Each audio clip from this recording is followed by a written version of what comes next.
महाराष्ट्रातील घराघरात आता टीव्ही चालू असणार आणि टीव्ही समोर प्रत्येक जण बसलाय, कारण प्रत्येकाच्या मनात आहे की महाराष्ट्राचा मुख्यमंत्री कोण होणार. 20 तारखेला सर्वांनीच मतदान केलं, पण मतदान झाल्यानंतर 23 तारखेला कोण विजयी होणार हे ठरणार होतं, निकाल येणार होता. आणि हाच तो दिवस आहे की तुम्ही ज्या नेत्याला मतदान केलात तो नेता खरंच निवडून येणार का. आता बघायला गेलं तर देवेंद्र फडणवीस हे नागपूर मधून प्रचंड मताने विजयी झालेत. सोबतच एकनाथ शिंदे सुद्धा भरघोस मताने विजयी झालेत. जरी दोघे जण विजयी झाले असतील तरी त्यांच्या पाठोपाठच महायुती सुद्धा विजयी होताना दिसते. 220 हा महायुतीचा आकडा आहे आणि त्यासोबतच महाविकास आघाडीचा 58. फरक बघायला गेला तर जमीन आसमानाचा फरक दिसतोय आणि म्हणूनच सर्वांना आश्चर्याचा धक्काही तितकाच बसलाय. पण महायुतीमध्ये कोण कोण जिंकलं आहे, कोण कोण विजयी झाला आहे, हेच आज आपण या व्हिडिओ मधून बघणार आहोत. पहिल्यांदा आपण पाहूयात श्रीवर्धन. रायगड जिल्ह्यातील श्रीवर्धन मतदारसंघातून राष्ट्रवादी अजित पवार गटाच्या आदिती तटकरे यांचा विजय झालाय. त्यांच्या विरोधात ठाकरे गटाचे अनिल नवगणे पराभूत झालेत. बघायला गेलं तर आदिती तटकरे या महिला बालविकास मंत्री सुद्धा होत्या.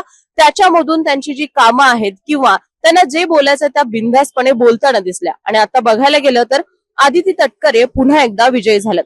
यानंतर बघूया जळगाव जिल्हा. जळगाव जिल्ह्यातील जामनेर मतदारसंघात भाजपचे गिरीश महाजन विजयी झालेत.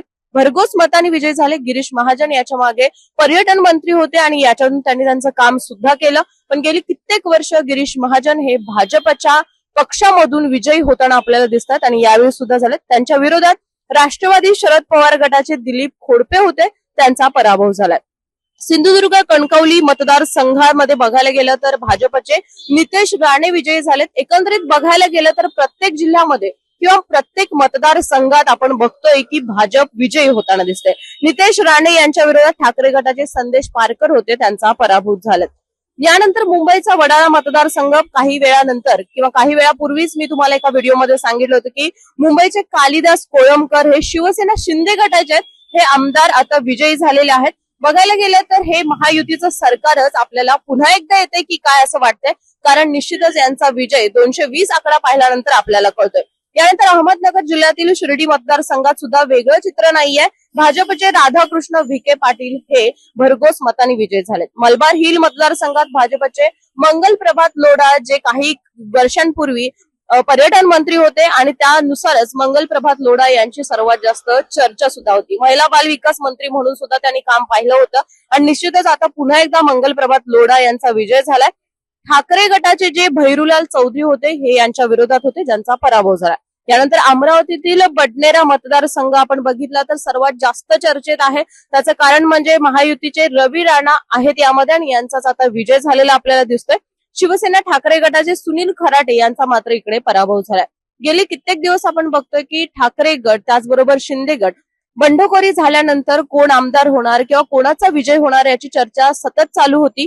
काही प्रमाणात बघायला गेलं तर समाजातील कित्येक लोकांना हे पटलं नव्हतं की शिवसेना गट फोडून शिंदे गट बाहेर गेले, त्यांना बंडखोर म्हणून सर्वजण बोलायला लागले. तरी सुद्धा आत्ताचा जो विजय दिसतोय तो विधानसभेत लोकसभेत इतका प्रचंड दिसत नाहीये, पण विधानसभेत महायुतीनेच आघाडी घेतलेली आपल्याला इकडे दिसते. पुणे जिल्ह्यातील कोथरूड संघ जो आहे मतदारसंघ आहे तो सर्वात जास्त चर्चेत आहे, कारण भाजपचे चंद्रकांत पाटील यांच्यामुळे मागच्या वेळी चंद्रकांत पाटील हे पराभूत झाले होते, पण आता आपण बघितलं तर चंद्रकांत पाटील हे कोथरूड मधून विजयी झालेले दिसतात. यांच्या विरोधात शिवसेना ठाकरे गटाचे चंद्रकांत मोकाटे होते, पण चंद्रकांत पाटील यांचा विजय झालेला आहे. नाशिक जिल्ह्यात सुद्धा हीच परिस्थिती आहे. आपण बघायला गेलं तर कोल्हापूर दक्षिण मतदारसंघ सुद्धा जास्त चर्चेत होता, कारण कोल्हापूरमध्ये बघायला गेलं तर पुरोगामी विचारसरणीचे लोक आपल्याला दिसतात.